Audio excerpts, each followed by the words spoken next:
రైతుకి అండగా ఉండే సమయం ఇది. రక్షణ లేని ఆడబిడ్డలకి రక్షణ కల్పించే సమయం ఇది.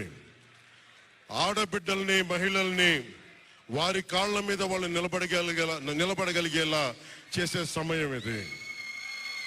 నేను ఈరోజు ప్రభుత్వ ఉద్యోగులు కూడా మాటిస్తున్నాను.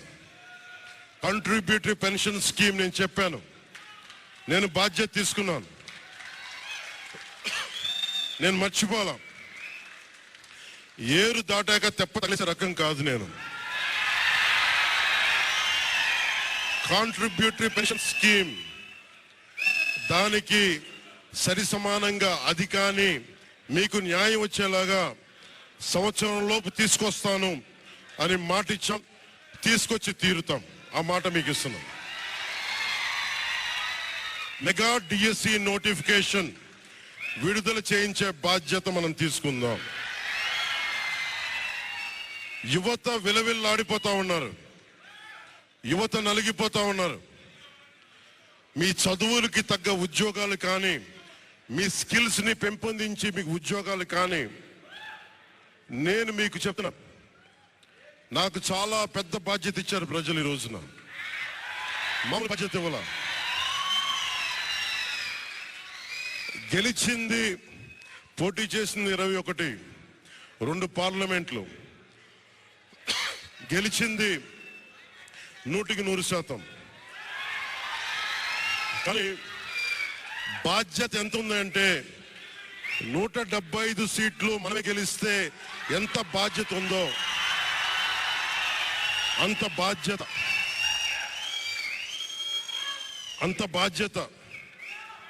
అంత బాధ్యతతో మేము పనిచేస్తాం. యువత నలిగిపోయారు, నేను మర్చిపోలేదు. ఆడబిడ్డలు ఇబ్బంది పడిపోయారు, మేము మర్చిపోలే. సగటు మధ్యతరగతి మనుషులు నలిగిపోయారు. రోడ్లు వెయ్యలా గుంతలు వేశారు, అరాచకం చేశారు. అవన్నీ శాంతి భద్రతలు చాలా చాలా బలంగా ఉంటాయి, మీకు నేను మాటిస్తున్నాను. అతి తక్కువ వ్యవస్థల్లో రాజకీయ ప్రమేయం చాలా తక్కువ ఉండేలాగా, అధికారుల్ని వారి పని చేసుకునేలాగా ఈ ప్రభుత్వం ఉంటుంది, కూటమి ప్రభుత్వం ఉంటుంది. రైతుకి కష్టం వస్తే హక్కును చేర్చుకునే ప్రభుత్వం తప్ప తిరస్కారంగా చిన్నచూపు చేసే ప్రభుత్వం అవ్వదు మనకి ఈ కూటమి ప్రభుత్వం.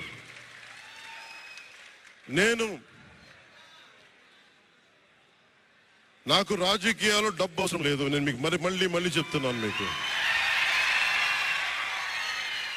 డబ్బుల కోసం పేరు కోసం రాజకీయాల్లోకి రాలేదు.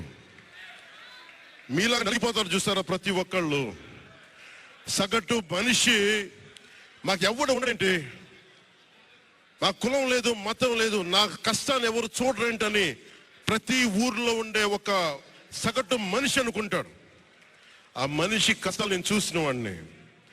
ఆ మనిషికి భుజం కాయడానికి నేను వచ్చాను రాజకీయాల్లో.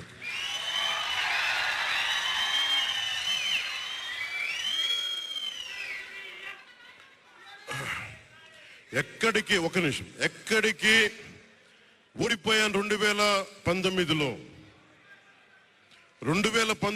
ఓడిపోతే నా మానసిక స్థితి ఎలా ఉందో ఆ రోజున, ఈ రోజు గెలిచినప్పుడు కూడా నా మానసిక స్థితి అలాగే ఉంది. అంతే ధైర్యంతో ఉన్నా.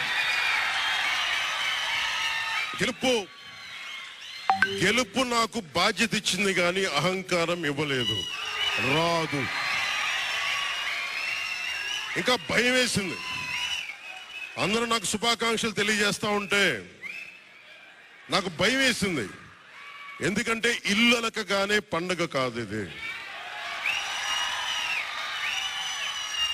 ఇల్లు అలకగానే పండుగ కాదు, చాలా చాలా బాధ్యత కూడుకున్నది. భీమవరం, గాజువాక 2 చోట్ల ఓడిపోయినప్పుడు ఈ రోజున ఇంతమంది ఉన్నారు. ఆ రోజున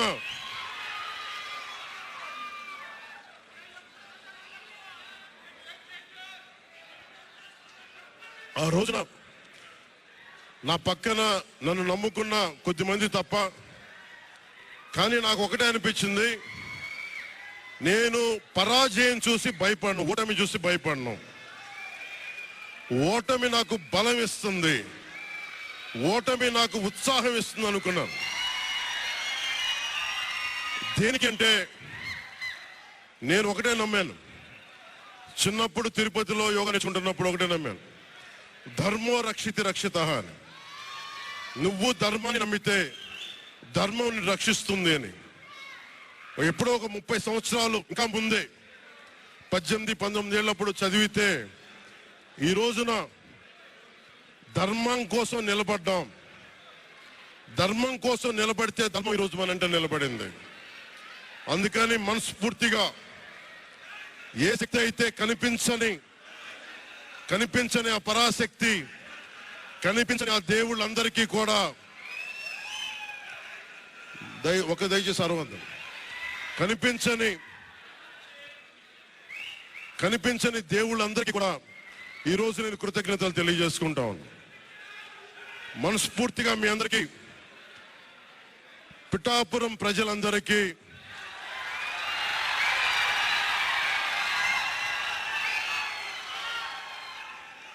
మీరు పిఠాపురం పురజనులకి, పెద్దలకి, ఆడపడుచులకి, అక్క చెల్లెలకి, యువతులకి, కథం తొక్కిన యువతకి, కథం తొక్కిన జన సైనికులకి, జనసేన నాయకులకి, తెలుగుదేశం నాయకులకి, తెలుగుదేశం శ్రేణులకి,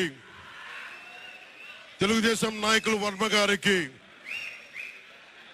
వారందరికీ కూడా నా ప్రత్యేక కృతజ్ఞతలు తెలియజేసుకుంటా ఉన్నాను.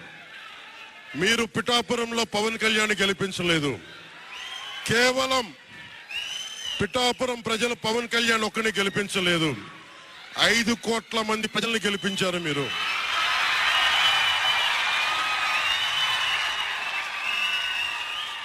నాకు బలం ఇచ్చారు. ఈరోజు మీరు గుండెల్లో పెట్టుకొని ఓడిపోతేనే ఇంత బలంగా నిలబడినవాడిని, ఇంత బలంగా నిలబడ్డవాడిని. ఇంత గెలిపించి కాదు మీరు ఇచ్చింది, చిన్నపాటి జయం ఇవ్వాల, ఆకాశం అంత విజయం ఇచ్చారు మీరు నాకు, మా కూటమి ప్రభుత్వానికి. ఇది గుండెల్లో పెట్టుకుంటాం, నిలబడతాం, నిర్మాణాత్మకంగా పనిచేస్తాం. మీ కష్టాలలో మీ ఇంట్లో ఒకటిలాగా నేను ఉంటాను, మీ అందరికి మాటిస్తున్నాను.